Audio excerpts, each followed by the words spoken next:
এখন কেন automatic arrest হবে না? 351 ক্লজ 3 পরিষ্কার বলা আছে 7 বছরের সাজা, 7 years rigorous imprisonment. Police can go for automatic arrest, এটা সুপ্রিম কোর্টের অর্ডার।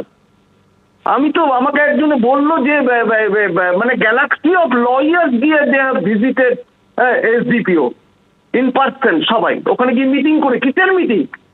কেন মিটিং করবে? লয়ারদের সঙ্গে কথা বলবে।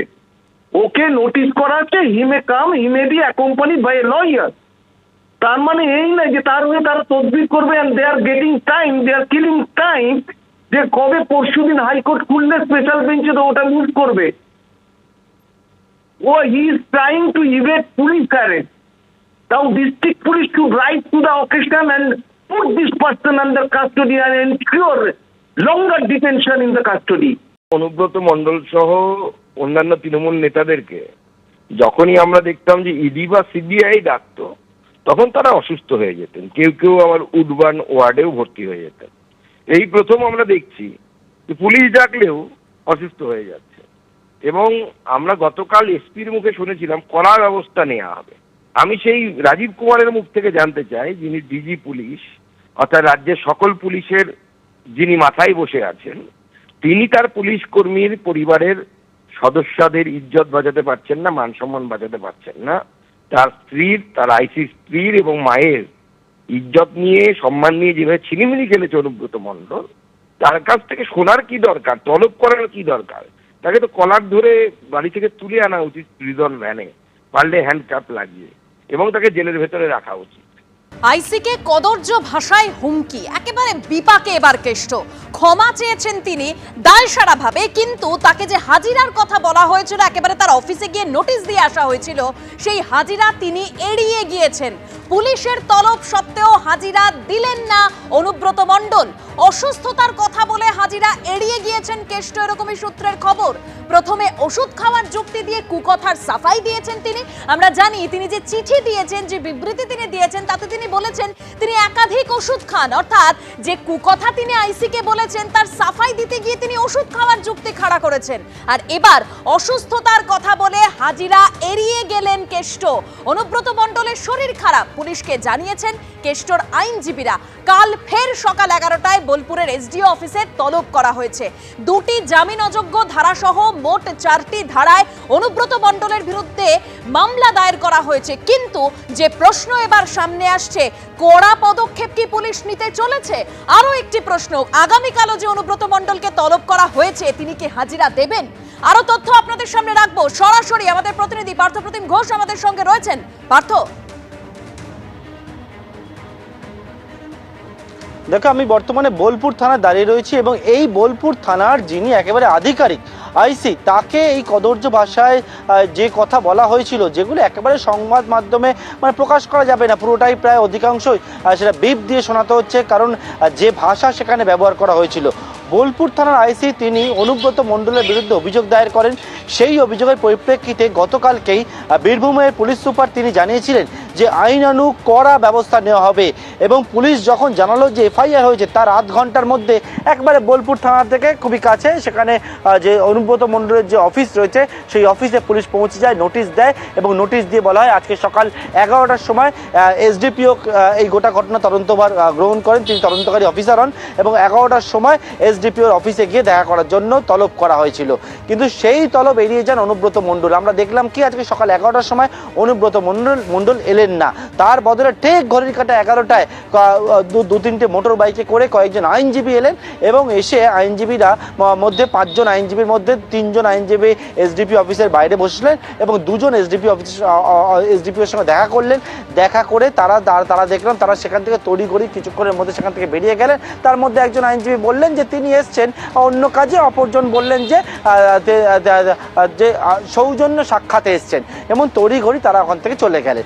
তারপর পরবর্তীকালে আমরা কি দেখলাম যে পুলিশ কিন্তু একেবারে এসডিপিও থেকে শুরু করে অতিরিক্ত পুলিশ সুপার পদমর্যাদা অফিসাররা তারা একেবারে সকাল 11টার সময় থেকে সাজু সাজু রব দেখতে পাওয়া যায় এসডিপি অফিসে, সেখানে অপেক্ষা করতে থাকেন। তার পরবর্তীকালে অনুব্রত মণ্ডল যখন এলেন না, পুলিশের তরফ থেকে যে বিষয়টা পুলিশের দাবি করা হলো, সেই আইনজীবীরা এসে জানিয়েছিলেন অনুব্রত মণ্ডল অসুস্থ, ওনাকে সময় দেওয়ার জন্য সেই সময় চেয়েছিলেন, কিন্তু পুলিশ জানিয়ে দিল যে আজকে দুপুর 12:30টার সময় দ্বিতীয় নোটিশ আবার অনুব্রত মণ্ডলকে সার্ভ করা হয়েছে এবং কালকে সকাল 11টার সময় একই জায়গায় এবং অর্থাৎ এসডিপি অফিসে সকাল 11টার সময় আবারও তলব করা হয়েছে। এখন যে প্রশ্ন সব থেকে বড় সেটা হচ্ছে অনুব্রত মণ্ডল কি কালকের হাজিরা দেবেন, এবং দ্বিতীয় যেটা প্রশ্ন, যদি হাজিরা না দেয় তাহলে পুলিশ কি ব্যবস্থা নেয়, সেই দিকে এখন সকলে তাকিয়ে রয়েছে, সেদিকেই সকলের নজর। একেবারেই পার্থ, তুমি আমাদের সঙ্গে থাকো। আমরা কি দেখলাম গতকাল তিনি যেভাবে, অর্থাৎ যে ভাইরাল অডিও সামনে এসেছিল তাতে যেভাবে কুকথা তিনি বলেছেন, যেভাবে কদর্য ভাষায় আক্রমণ করেছেন, তার সাফাই দিতে গিয়ে প্রথমে ওষুধ খাওয়ার যুক্তি দিয়েছেন অনুব্রত মণ্ডল, আর আজ কি দেখলাম তাকে হাজিরা দিতে বলা হয়েছিল এবং সেখানে তিনি অসুস্থতার কারণ দেখিয়েছেন, সেই কথা বলে হাজিরা এড়িয়ে গিয়েছেন, কিন্তু ক্ষমা চেয়েছিলেন গতকাল অনুব্রত মণ্ডল। কি বলেছিলেন রাখবো আপনাদের সামনে। যেসব কর্তারা আছেন, বড় কর্তারা সবাই আছেন, সবাই দিদিকে ভালোবাসেন এবং পুলিশকে আমি প্রচণ্ড সাহায্য করি, পুলিশকে আমি ভালোবাসি প্রথম থেকেই। পুলিশ বিপদে পড়লে পুলিশের পাশে আমি দাঁড়াই। পুলিশকে গাল দেওয়ার কথা আমি কোনদিন ভাবতেই পারি না। পুলিশকে গাল কেউ যদি দেয় আমি তাকে অপমান করি, এটা আমার বরাবরকার স্বভাব। এবং পুলিশের যখনই যে কোনো এসপি হোক, এসডিপিও হোক, অ্যাডিশনাল এসপি হোক, যারা আমাকে যখনই যা বলেছে যে এটা দেখে দিন, আমি দেখে দিয়েছি। পুলিশের পাশে সবসময় লোক দিয়ে যেমন করে হোক আমি তার কোনো ঝগড়াঝাটি করতে দিই না। আমি খুব দুঃখিত, কারণ আমি ওষুধ ফষুধ রাখতে খাই তো অনেক ঘুমের, আর আমি এখন 10টার সময় ঘুমিয়ে যাই এবং ঘুমের ট্যাবলেটও খাই।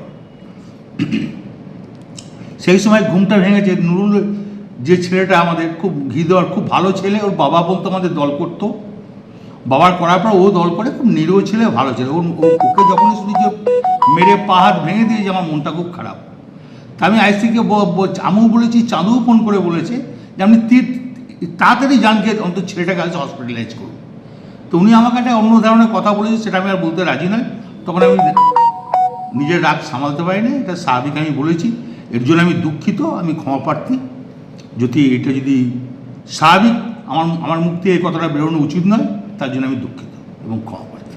আপনারা শুনলেন অনুব্রত মণ্ডল বলছেন তিনি একাধিক ওষুধ খান, তিনি নিজের রাগ সামলাতে পারেননি, তাই ওরকম ভাবে বলে ফেলেছেন, তিনি দুঃখিত এবং ক্ষমা প্রার্থী। কিন্তু কেন তাকে এই ক্ষমাটা চাইতে হলো?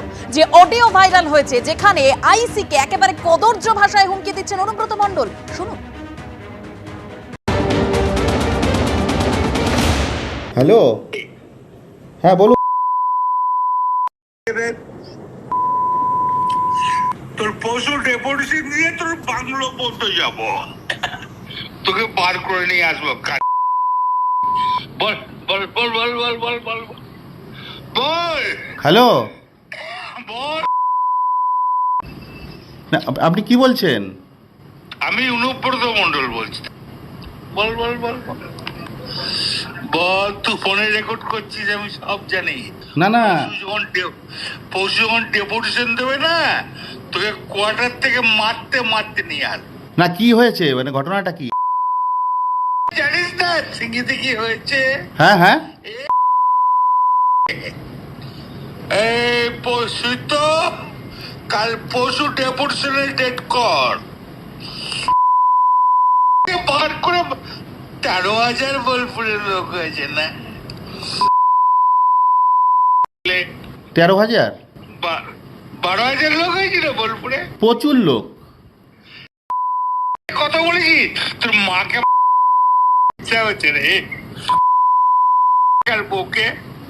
আপনি আপনি আপনি একজন দায়িত্বপ্রাপ্ত লোক, আপনি এভাবে কথা বলছেন? তোর ডেপুটেশন, এই পশু ডেপুটেশন ডেট কর, ওকে অফিস থেকে ওই ঘর থেকে বার করার দায়িত্ব আমার। রাজীব কুমার, আমার উপরে মন্ডল বলছে সহাবে না নাকি? হ্যাঁ, পশু ডেপুটেশন দিয়েছি, মারবে কি মারবো দেখুন। আমি আমার 10,000 লোক হয়েছে বোলপুরে,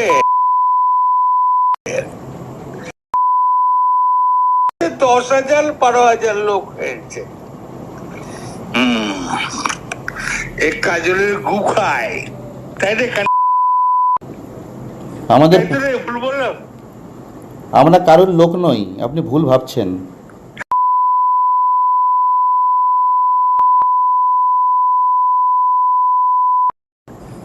তোর পরশু ডেপুটেশনে রেড কর, আমি যাবো থানাতে, ওর চুলের মুঠি ধরে করে আমি বার করে নিয়ে আসবো ওখান থেকে। আপনি এভাবে কেন বলছেন? হ্যাঁ,